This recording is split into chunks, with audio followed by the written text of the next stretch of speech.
And this is what the Bible's saying here. But without faith, it's impossible to please him. You see, this is what our Bible's teaching us. When you and I get dependent upon ourselves rather than God, God's not pleased. When we depend on anything else, you say, preacher, we're doing fine. Our bank account is robust. Our bank account is busting at the seams. We don't need God. Oh, listen to me, church. Money's here today, gone tomorrow. Oh, yes, we need him. We need him.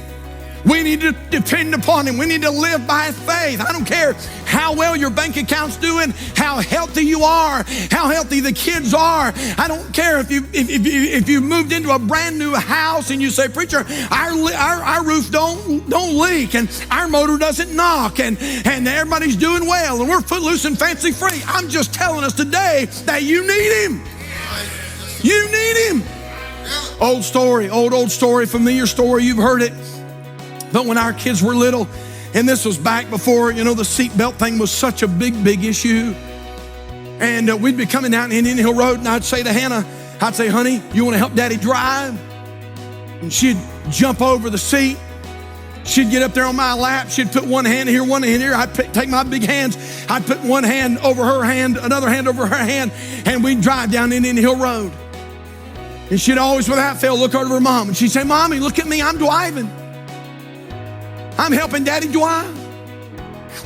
Several days would pass, we'd be coming to church. I'd say, hey, honey, you want to help Daddy drive? Boy, she'd jump up in the front seat and get on my lap. One hand here, one little hand there. I'd cup my big, giant hands over her hands. She'd look over to Mom. She'd say, Mommy, look at me. I'm driving. I'm helping Daddy drive. And everything was fine for the longest time. And then one day I said to her, Hannah, honey, you want to help Daddy drive? She jumped up in the front seat, got on my lap. She put one little hand here, one little hand there. And about the time I got ready to cut my big hands over on hers, she looked back at me and she said, Daddy, I want to do it by myself.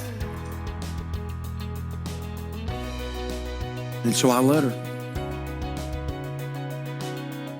And we're coming down Indian Hill Road. And all of a sudden the van begins to run off the road. It begins to shake and dust begins to fly up and rocks begin to fly up. She said, Daddy, him. Why tell that story, preacher? Because that's where we are in America right now.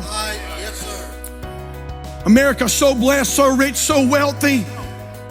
We feel like we've got all the T's crossed and the I's dotted, and we feel like, hey, we're so educated, and man, we've got so much science and so much intellect and so much knowledge. Oh, I feel some preach coming on this morning, and we feel like, man, hey, God, we're doing okay. You just stay back there, and every once in a while we'll mention your name, and if we need you, we'll call you. But I'm telling you, church, if we're gonna please the Lord, we've got to live by faith.